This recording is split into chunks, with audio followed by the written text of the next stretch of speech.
hablemos sobre la segmentación de clientes y cómo podemos utilizar los algoritmos del Machine Learning para poder entender y poder dirigir nuestro negocio de una mejor manera. Vamos a utilizar Python para poder detectar diferentes grupos y comportamientos en nuestros datos. Vamos a utilizar el algoritmo de clustering K-means para poder agrupar a nuestros clientes. Aplicaremos la técnica RFM. ¿Qué es esta técnica y cómo podemos utilizarla para poder entender y para poder capturar características de nuestros clientes? Veamos a continuación entonces cómo podemos utilizar nuestros datos y poder así etiquetar diferentes observaciones. Vamos a ver esto y más ahora mismo.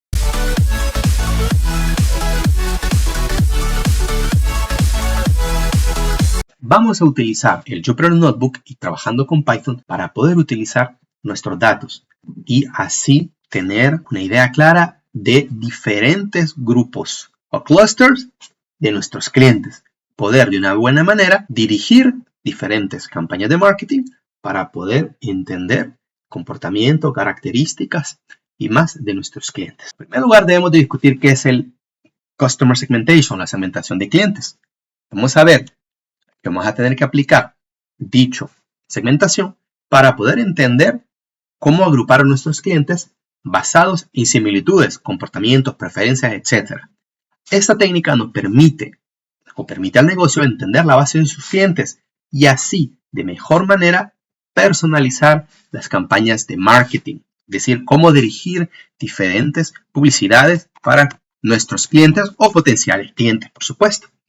Vamos a entender cómo el algoritmo K-means nos permite entonces entender y capturar dichos segmentos. Comencemos entonces explorando nuestros datos.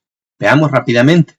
Vamos a utilizar diferentes bibliotecas que tengo acá para poder nosotros entender, para poder utilizar el Customer Segmentation. Veamos entonces aquí, ejecuto y llamo a las diferentes bibliotecas que vamos a utilizar, como por ejemplo K-means. Vamos a utilizar el preprocesamiento de escalamiento. Veamos, y ahora vamos a detectar nuestros datos donde vamos a utilizar ciertas columnas. Les dejo el enlace donde tengo aquí para descargar los datos y vamos a ejecutar entonces y ver las primeras líneas. Esta es una base de datos un poco grande, como verán a continuación. Una vez entonces hemos visto esto, podemos ver los primeros datos y lo que podemos observar aquí, que nosotros tenemos diferentes facturas para cada uno de los clientes que tenemos acá, el precio que es de dicha factura, la cantidad de cada uno de los productos, así como la fecha, muy importante en este caso. ¿Cuántas información tengo? Entonces utilizamos TFChain y podemos observar que tengo más de 500,000 transacciones. Dado este número elevado, por supuesto, necesitamos aplicar la técnica RFM, como les mencionaba.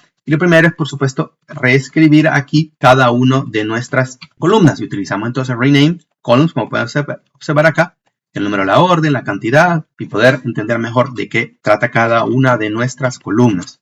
Y ahora veamos entonces una estadística rápida con describe. Y podemos observar aquí algo muy importante, que tengo ciertos valores en negativo, puede ser que sea equivocada la persona que ya haya escrito esto, así como las cantidades, como puedes observar, hay un problema, tenemos aquí un problema de valores negativos, y vean bien también que tenemos un valor máximo de cantidad de 19,000 valores, la compra, ¿verdad? Y vean bien aquí 25,000 precios, y un rango mínimo, como pueden observar también, la media, ¿verdad? O sea, hay valores dispares también que pueden hacer que nuestros datos tengan bastante influencia en el algoritmo de clustering, en este caso. Como pueden observar, una media de 10 cantidades y un precio medio de 4.68. Veamos entonces cómo podemos trabajar un poco con esto, el proceso de procesamiento. Vemos bien aquí que quiero observar primero los valores negativos, ¿verdad? Es decir, que si hay alguna cantidad y algún precio que al mismo tiempo en la misma observación sean negativas. Vemos bien entonces lo que estoy hablando aquí, ¿verdad? Vean bien, esto es un I. Vamos a ver acá. Vean bien que no hay ninguna línea que la cantidad sea negativa, así como el precio, ¿verdad? Ahora bien, y si es el precio o es la cantidad, vemos bien entonces, y aquí tengo bastante valores, ¿verdad? Podemos ver aquí que me está diciendo alrededor de 12,000, ¿verdad? Entonces hay que eliminar esas transacciones, ¿verdad? Por algún motivo esté mal, o ustedes pueden decir, ok, lo quiero cambiar a un valor positivo. Bueno, pueden hacer también, pero depende también, tienen que entender bien los datos, recuerden eso. Y aquí entonces le voy a decir que todos tienen que ser mayores que 0, tanto la cantidad como el precio, ¿verdad? Lo que estoy haciendo aquí, y entonces estoy seleccionando, ¿verdad? Y filtrando. Solamente eso. Y vemos bien entonces ahora que el tamaño de nuestro data frame es de siempre más de 500.000 transacciones. Y vemos bien acá que estoy tratando de ver si hay valores nulos. Vemos bien acá que hay valores nulos, pero solamente es para el Customer ID. Muy importante porque si yo quiero hablar de mis clientes, customers, entonces no podría estar trabajando con estos valores faltantes. Pero vamos a agrupar las diferentes transacciones para cada uno de los clientes, ¿verdad? Tal vez no se registró cliente, pero tenemos la información para los otros clientes, por supuesto, ¿verdad? Tendríamos más de 400.000 si podemos observar acá que corresponde. Veamos entonces ahora el siguiente paso, que es cada una de las características que debemos de crear para crear nuestro cluster. Entonces, hablemos lo que trata el Customer Segmentation y la técnica RFM. Bien, que aquí lo que tengo es recency, es decir, qué tan reciente un producto ha sido comprado, la frecuencia y así como su valor monetario. Es decir, esas tres valores me van a permitir, o estas tres características me van a permitir poder agrupar a mis clientes y poder hablar sobre ello. Valor monetario es cuánto ha gastado en promedio en sus compras o en totalidad, ¿verdad? En cada una de sus compras. ¿Cuántas veces ha comprado algo? ¿Y qué tan reciente? Vamos entonces a hablar sobre cómo los clientes más frecuentes, ¿verdad? Los que más compran y los que son pues, más recientes, ¿verdad? Que tienen una compra más reciente en el negocio, en la tienda. Eso es lo que vamos a nosotros hablar ahora. Vamos a crear entonces cada una de estas tres porque nosotros no las tenemos, por supuesto, acá. No tenemos ninguna de esas características. Hay que crearla. Entonces vamos a aplicar Feature Engineering. Veamos entonces aquí primero creando las columnas. Aquí, por ejemplo, estamos creando la totalidad de la compra. ¿Cuánto fue el precio final que compró, verdad? El precio único. Movieron la columna y la cantidad. Eso nos va a dar una totalidad del precio, por supuesto, que el cliente ha pagado. Ya tenemos una entonces. Y muy importante que tenemos que verificar que esto sea mayor que 0 porque ya observaron que teníamos ese pequeño problema. Y ahora vean bien que ya acabo de filtrar entonces que solamente aparezcan valores positivos, ¿verdad? Asegurándome una vez más. Luego, fechas, porque queremos verificar la fecha más reciente, ¿verdad? Y vean bien que aquí la fecha, en el lado caso aquí la fecha máxima, como podemos observar, que es lo que nosotros tenemos, esta es la fecha máxima de las compras, ¿ok? Hasta en nuestra base de datos, por supuesto. Y aquí lo que voy a hacer es que le voy a agregar un día más, ¿verdad? Porque vamos a tratar de hacer una resta. La fecha última de la compra del cliente menos, obviamente hay que restarlo a la fecha máxima más 1, ¿verdad? Para poder, entonces así tiene otros tener. Y vamos a observar aquí, esto me permite un día más, ¿verdad? Entonces ahora aquí, fecha máxima, como pueden observar, le estoy colocando de esta manera, es todo esto. Y así voy a poder hacer una resta, como van a ver acá, cuando creamos nuestra tabla. También que aquí recency es la fecha final, ¿verdad? Menos el máximo para quién. ¿Quién es X? X es cada uno de los clientes. Vean bien aquí. Vamos a agrupar por cliente. Así que yo aquí no me preocupo por los clientes que tenían faltante su ID, ¿verdad? Porque aquí vamos a agruparlo por cada uno de los clientes. No va a estar, por supuesto, la información de un cliente que tenga nada en nuestra base de datos. Vamos a ver entonces aquí que para cada uno de los clientes voy a crear órdenes. Vean bien que aquí, una vez agrupando, necesito la fecha máxima, es decir, la fecha última que tengo registrada en mi base de datos y la fecha máxima para cada uno de los clientes. Y esto lo transformo en número de días. Así puedo entonces hablar cuántos días en el pasado fue su compra, ¿verdad? O última compra. Luego tengo la orden y quiero contar. La frecuencia es cuántas diferentes órdenes ha hecho el cliente, es decir, cuántas veces ha comprado el cliente.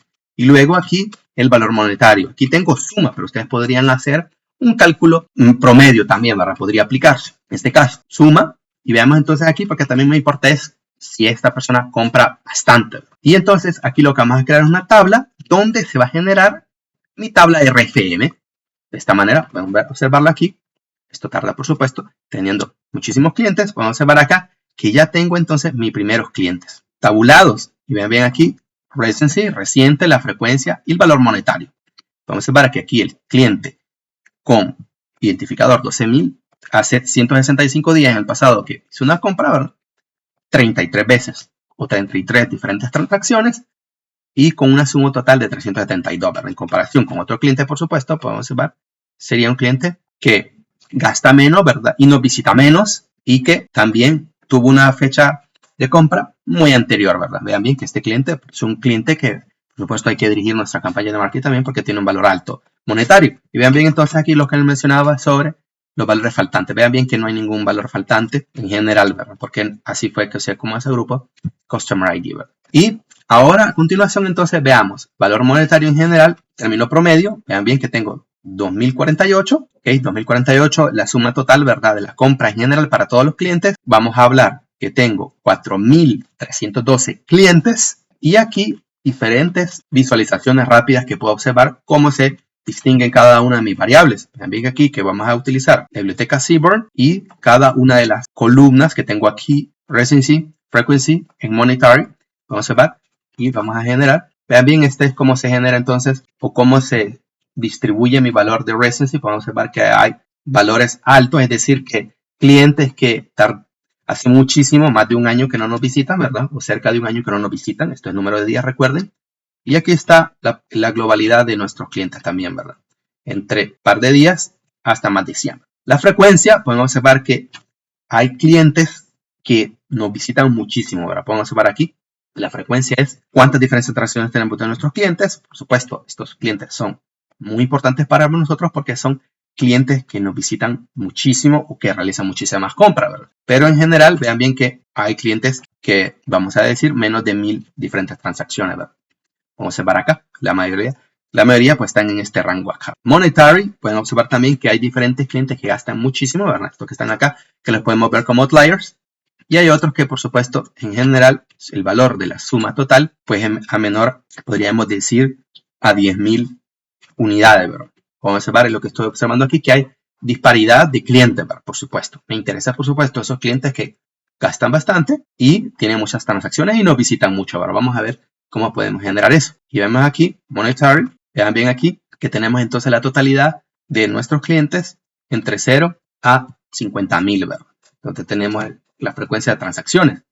Recency igualmente puede hacer un histograma. En general, este es otro comportamiento que podemos observar, que hay clientes. Podemos observar aquí que hay clientes. Podemos observar aquí donde tenemos entonces el número mayoritario de nuestros clientes. Y aquí podemos observar entonces cuál es la relación entre cada uno de estas variables, Recency y Monetary. Vamos a observar aquí, Recency significa el número de días que no nos compraron, ¿verdad? Aquí podemos observar, Recency significa el número de días de la última transacción y aquí Monetary, el valor monetario. Podemos observar aquí que aquí nosotros deberíamos de enfocarnos, por supuesto, que hace poco que hayan comprado y un valor monetario alto. Aquí no puedo observar una relación realmente entre cada una de ellas, ¿verdad? Tratamos de ver ahora con Frequency si hay una relación y tampoco lo puedo observar. Podemos observar esto y entonces no puedo decir exactamente ahora el número de cluster. También es una técnica que necesitamos calcular distancia entre cada uno de los puntos, por lo que poder utilizar un escalamiento, es decir, aplicar técnicas de scale, de estandarización, serán muy importantes porque así las distancias tienen un valor que se puede medir y poder hablar de magnitudes de cuántas veces un punto está distante a otro. O, por ejemplo, podríamos hablar de frecuencias, de recency y valores monetarios estandarizados. Es lo que nosotros vamos a aplicar ahora. Así, K-mean se beneficia entonces de una estandarización para el cálculo de la distancia entre cada uno de los puntos que al final nosotros queremos agrupar nuestros valores, ¿verdad? Nuestros clientes en este caso. Cuando nosotros aplicamos la estandarización, vamos a poder utilizar dos diferentes técnicas que la normalización, como podemos ver acá, el valor mínimo y máximo son muy importantes, que nos da como resultado valores entre 0 y 1. Pero cuando hablamos directamente de estandarización, vamos a hablar sobre la media y la desviación estándar de nuestros datos, que es, en mi caso, el que prefiero, por supuesto, porque puedo hablar entonces y simular una curvatura normal, ¿verdad? Una distribución normal que mis valores estarán entre menos 3 y 3 y sabiendo que cualquier valor fuera de ese intervalo será un outlier, valor extremo. Esto es lo que vamos a aplicar a continuación en Python. Vean bien aquí entonces que yo tengo mis datos en DFRFM, donde vamos a aplicar utilizando NumPy, el logaritmo, para poder nosotros utilizar un cálculo mejor en las distancias como mencioné previamente. Luego llamo a la biblioteca Standard Scaler y vamos a ver aplicar aquí a nuestro dato. Vamos a observar aquí que llamo a Scalar Transform para poder entonces asimismo hacer la estandarización. Vean aquí. Y luego esta información aquí sale como un arreglo, así que tengo que convertirlo a un data frame. Esto cuando se aplica el scalar, esto como un arreglo, entonces le llamo las diferentes columnas y también llamo al índice porque yo quiero tener información sobre número del cliente, ¿verdad? Muy importante. Por eso acá, cuando ejecutamos esto, vamos a observar que tengo nuevamente la tabla y tengo el Customer ID sin esta información. Así, esta información acá les saldrá diferente. Muy importante eso, ¿verdad? Apliquen entonces esta parte de aquí para poder tener una mejor lectura, ¿verdad? Si no, aquí les aparecería una variable 1, variable 2, variable 3, sucesivamente. Y vemos entonces la diferencia. Vamos ahora a ver cuando aplicamos el Standard Scaling. Podemos ver aquí que mis valores estarán entre menos 3, como mencioné antes, a 3, ¿verdad? Y aquí observamos la frecuencia, que es muy difícil, por supuesto, leerlo, ya que son valores estándar, no representa el número de días exactamente, ¿verdad? Pero me va a permitir observar el comportamiento de mis datos, como puede ser el monetario, si exactamente tiene una curvatura más o menos normal, ¿verdad? Y aquí la relación entre ellas permite también en Rate versus Frequency poder captar si hay alguna relación entre una de ellas, poder entender si hay algún par de grupos por aquí. Puedo observar acá, por ejemplo, un grupo mayoritario por aquí y otro grupo por acá, ¿verdad? Eso me va a permitir entonces entender cuál es el número de cluster que yo debería aplicar. Y ahora acá, Frequency versus Monetary, podemos observar acá también que hay otros grupos por acá, ¿verdad? Puedo observar que la mayoría están en este intervalo de aquí y otros por acá, ¿verdad? Y tal vez podría decir otro grupo por aquí, ¿verdad? En medio. ¿Cuántos clusters utilizar? Esa es la pregunta, dado estas relaciones que nosotros tenemos acá. Bien, Frequency Recency y Recency Monetary. ¿Qué utilizar, verdad? ¿Cuál es la relación? Que se ve mucho mejor que anteriormente, ¿verdad? Teníamos esta relación que era muy difícil observarla. Entonces, ahora vamos a continuar con la parte del clustering. Vamos a utilizar entonces K-means. Vean acá. Vean aquí que voy a utilizar, le voy a decir 4 diferentes clusters. Voy a suponer que tengo 4 diferentes clusters. Más o menos, pues me imagino que están por aquí, aquí, por acá, ¿verdad? Y algún gráfico de 3D que me podría ayudar mejor. Vean bien aquí que llamo K-means y ya se ha ejecutado, ¿verdad? El llamado a K-means, pero tenemos que decirle el ajuste, ¿verdad? Se llaman nuestros datos estandarizados, se llama dfnorm y listo. Ya ha sido ajustado.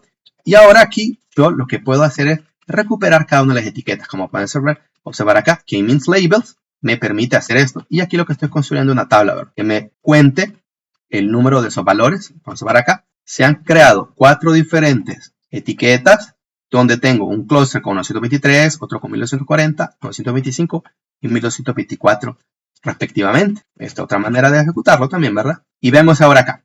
La siguiente etapa es poder capturar la información de mis clientes. ¿Cómo poder hablar sobre mis clientes? Bueno, lo primero que tengo que hacer es crear una etiqueta columna. En este caso la voy a adjuntar a data frame que se llama dfnorm. Vamos a observar, ya lo he ejecutado. Y lo siguiente será que cada una de esas valores sean del tipo categórico. Es decir, le voy a decir que el grupo 1, grupo 2, grupo 0 y 4 respectivamente son grupos, no son valores numéricos como tal, sino que son grupos de categoría, ¿verdad? Y entonces les digo acá, estoy pasando de esta manera. Y ahora veamos una información como los que teníamos anteriormente. Vamos a aplicar ahora aquí, vamos a crear un plot de nuestros datos en Recency versus Monetary. Vamos a observar aquí, le estoy diciendo que cada uno de los colores con cluster. Y vemos bien entonces ahora con el resultado final. Vean aquí que ha creado 4 diferentes clusters, como mencionaba más o menos, que tengo acá uno por aquí. Ya entonces ya puedo entender cómo lo ha ido capturando, ¿verdad? Pero muy difícil leerlo en valores estandarizados, ¿verdad? Muy diferente. Para K-means se beneficia, pero nosotros no. Aquí podemos separar también la otra relación entre Frequency y Monetary. Aquí pueden ver la relación entre Frequency y Monetary. Como podemos separar, lo va cortando de esta manera. Veamos si tiene entonces sentido. Vamos ahora nosotros a ir a la información que nosotros previamente teníamos. Vean bien aquí. K-means no a la información normalizada o estandarizada, sino a los datos originales de nuestra tabla RFM. Y aquí le agrego entonces una nueva columna. Y el siguiente será, vean bien aquí, esta parte de aquí, crear otra vez como variable categórica. Y aquí vamos a calcular ciertos valores. Vean bien que ya tengo entonces una columna que se llama cluster y quiero entender qué pasa con cada uno de los clusters, ¿verdad? Lo que vamos a hacer acá. Y vamos a crear una tabla agregada también, ¿verdad? Para cada uno de ellos. Y le vamos a decir que me diga, por ejemplo, la media de recency, es decir, el número de días de la última compra, el número de transacciones, valor monetario en promedio de cada uno de esos clusters y que me diga un conteo de los clusters, ¿verdad? Y aquí, round 1, es decir, para que solamente me dé un valor decimal, dado caso. Y le digo aquí que se me muestre esto en valor de recency, es decir, para que simplemente lo agrupe de esa manera. Y veamos bien entonces lo que podemos hablar de ello.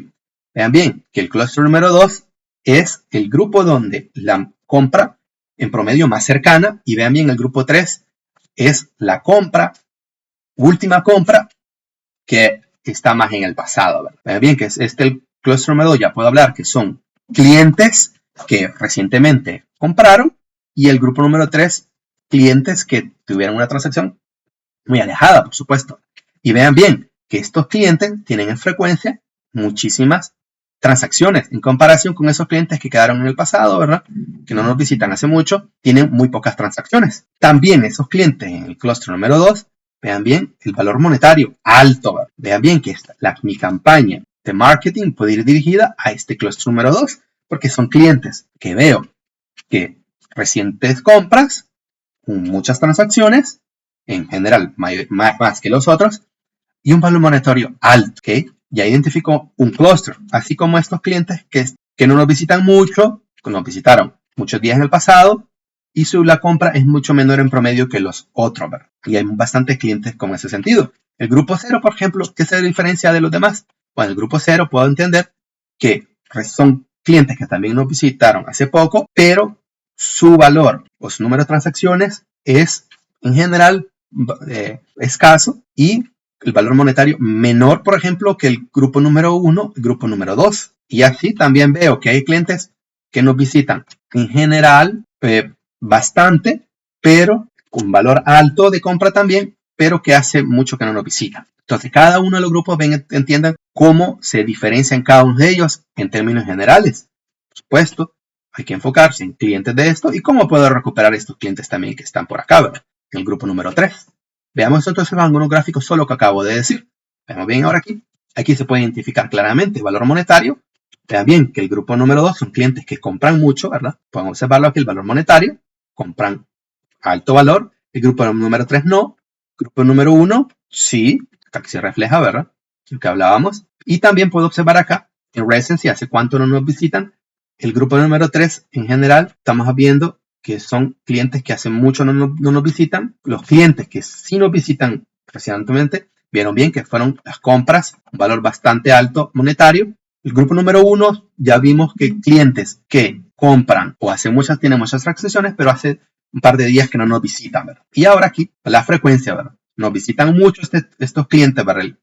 Nos visitan mucho, y eso puede ser enfocado en el valor monetario de sus compras también, ¿verdad? Grupo número 3, clientes que no nos visitan mucho. Puedo entonces entender cómo es la variación de cada uno de mis clientes y poder así, para un nuevo cliente, poder enfocar cómo será cada uno de sus comportamientos, ¿verdad? Y enfocarme en cada uno de ellos. Por tanto, hemos aprendido cómo hacer una segmentación de clientes y aplicando la técnica RFM.